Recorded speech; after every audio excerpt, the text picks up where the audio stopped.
আমরা সবাই মিলে একসঙ্গে আলোচনা করেছি।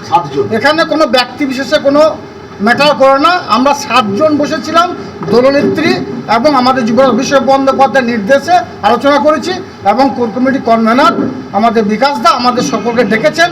আগামী দিনও যদি বীরভূম জেলা তৃণমূল কংগ্রেস সংগঠন আগামী দিনও যে মিটিংগুলো ডাকা হবে আহ্বায়ক হিসাবে বিকাশ দা আমাদের সকলকে ডাকবেন এবং আমরা সকলে এসে এইভাবে আলোচনা সাপেক্ষে ডাকবো। কি প্রস্তাব দিলেন আপনি বৈঠকে? দেখুন, কোর কমিটি মিটিং পুরো বীরভূম ডিস্ট্রিক্ট নিয়ে আলোচনা হয়েছে। বীরভূম জেলার 167 গ্রাম পঞ্চায়েত ধরে ধরে আলোচনা হয়েছে। আগামী যে 26শে নির্বাচন আসছে সেই নির্বাচনে আমরা সকলে সংঘবদ্ধভাবে একত্রিত হবে, ইউনাইটেডভাবে কাজ করব। দলনেত্রীর নির্দেশে আমাদের যুবরাজ অভিষেক বন্দ্যোপাধ্যায়ের নির্দেশে সেই সব বিষয় নিয়ে আলোচনা হয়েছে। অনুব্রত মণ্ডলের সঙ্গে কি আলোচনা হলো? আমরা সবাই মিলে একসঙ্গে আলোচনা করেছি।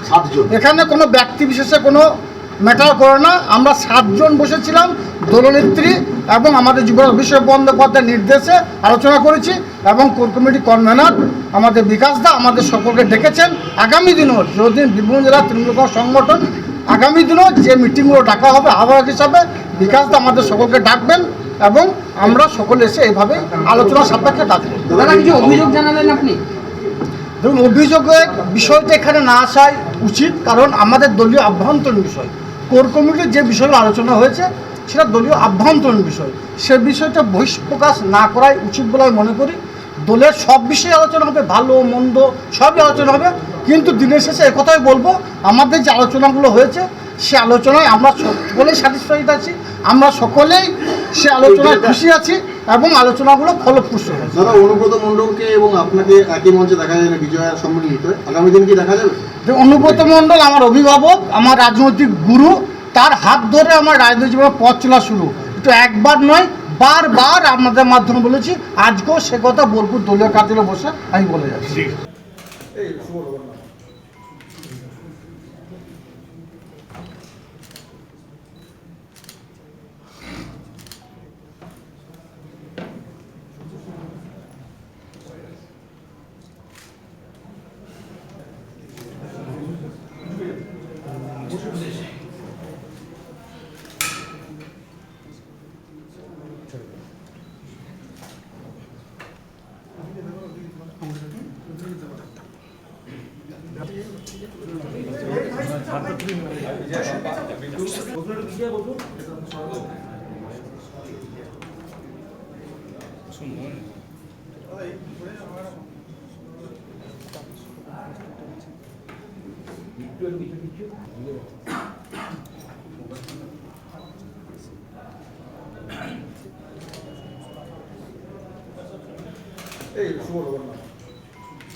আজকে কোর কমিটির বৈঠক শেষে বলা হলো অনুব্রত মণ্ডল চেয়ারপারসন হয়েছে, কি বলবেন বিষয়টাকে?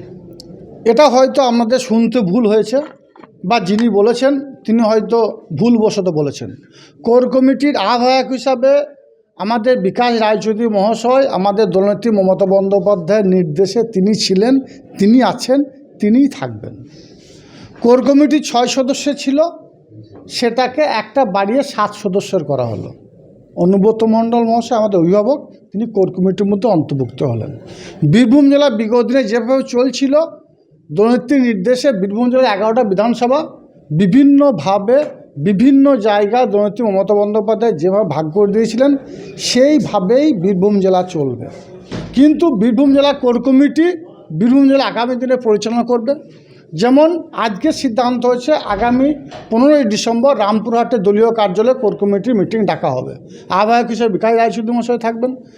তার মাঝে কোনো অঘটন ঘটলে বা কোনো কারণবশত আমাদের যদি বসার প্রয়োজন বোধ করেন, তা বিকাশ রায়চৌধুরী মহাশয় আহ্বায়ক হিসাবে আমাদের সকলকে আহ্বান জানাবেন, আমরা সেখানে উপস্থিত হব। অনুব্রত মণ্ডল কোর কমিটির সদস্য দলনেত্রীর নির্দেশে হলেন না কোর কমিটি আজ সিদ্ধান্ত নিল? দেখুন, রাজ্য থেকে নির্দেশ এসেছে, সেই নির্দেশের পরিপ্রেক্ষিতেই উনি কোর কমিটির যে মিটিংগুলো বসবে সেই মিটিংয়ে আমরা তাকে আহ্বান জানাবো, সেই মিটিংয়ে তিনি থাকবেন। কোর কমিটি 6 সদস্যের ছিল, সেটাকে অনুব্রত মণ্ডল মহাশয়কে নিয়ে আমরা 7 সদস্য করেছি। চেয়ারপারসন বলা হচ্ছে অনুব্রত মণ্ডলকে। আমি আবার বলছি, যিনি বলেছেন তিনি বলার মধ্যে হয়তো আর কোথাও ভুল ছিল বা আপনাদের কোথাও শুনতে ভুল হয়েছে। কোর কমিটির আহ্বায়ক হিসাবে বিকাশ রায়চৌধুরী ছিলেন রাজ্যের নির্দেশে, এখনও আছেন দলনেত্রীর নির্দেশে। আগামী দিনেও তিনি কোর কমিটির আহ্বায়ক হিসাবে বিকাশ রায়চৌধুরী থাকবেন। জেলা চালানোর ক্ষেত্রে তাহলে কোর কমিটি জেলা চালানোর ক্ষেত্রে কোর কমিটি যেভাবে জেলা চালিয়েছিল 6 সদস্যের ছিল, আগামী দিনে প্রত্যেকটি কোর কমিটি মিটিংয়ে আমাদের অভিভাবক কেষ্টমণ্ডল থাকবেন, তাকেও ডাকা হবে, তিনিও আমাদেরকে পরামর্শ দেবেন। সিদ্ধান্ত কি উনি দেবেন না? সিদ্ধান্ত কোর কমিটি যে সিদ্ধান্ত নেবে সেই সিদ্ধান্তটাই চূড়ান্ত হবে। এককভাবে একনায়কতান্ত্রিকভাবে কোনো সিদ্ধান্তই কার্যকরী হবে না। সার্বিকভাবে 7 জন বসে যে সিদ্ধান্ত নেওয়া হবে সেটাই সঠিক সিদ্ধান্ত হবে, এবং প্রত্যেকটি সিদ্ধান্ত আমরা আমাদের দলনেত্রী বাংলার মা মাননীয় মুখ্যমন্ত্রী মাননীয় মমতা বন্দ্যোপাধ্যায়ের নির্দেশে এবং আমাদের যুবরাজ অভিষেক বন্দ্যোপাধ্যায় যে নির্দেশ দেবেন সেই নির্দেশগুলোকেই কোর কমিটি এখানে কার্যকরী করবে মাত্র। কঙ্কালীতলা গ্রাম পঞ্চায়েত নিয়ে কোনো সমাধান বেরিয়ে এলো? আমি আবার বলছি, দিদি যে নির্দেশ দিয়েছিলেন 2024-এর আগে বীরভূম জেলার 11টা বিধানসভাকে বিভিন্ন ভাগে ভাগ করেছিলেন, বিভিন্ন জনকে 6 জন কোর কমিটির সদস্যকে বিভিন্ন এরিয়ার দায়িত্ব দিয়েছিলেন। স্বভাবতই নানুর, কেতুগ্রাম এবং মঙ্গলকোটের দায়িত্ব আমাকে স্বয়ং দলনেত্রী দিয়েছিলেন।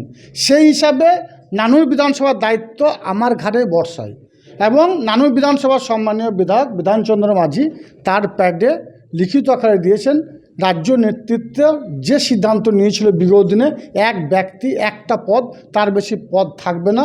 সর্বত কঙ্কালী অঞ্চলের যিনি উপপ্রধান ছিলেন তিনি উপপ্রধান থাকবেন, কিন্তু তিনি অঞ্চল সভাপতি পদে বহাল ছিলেন।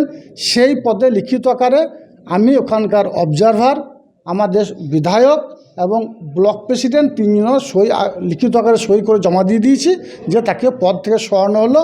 স্বভাবতই আজকের দিন থেকে অঞ্চল সভাপতি থাকছে না, কিন্তু উপপ্রধান হিসাবে অবশ্যই ওই পঞ্চায়েত দায়িত্বে থাকবে। নতুন অঞ্চল সভাপতি কে হলেন?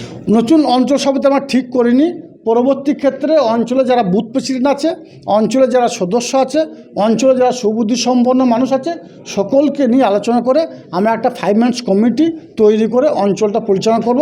তারপর অঞ্চলের যে সঠিকভাবে দায়িত্ব পালন করবে, যে মমতা বন্দ্যোপাধ্যায় অভিষেক বন্দ্যোপাধ্যায়ের নির্দেশগুলো পালন করবে, তাকেই অঞ্চল সভাপতি হিসাবে দায়িত্ব দেওয়া হবে।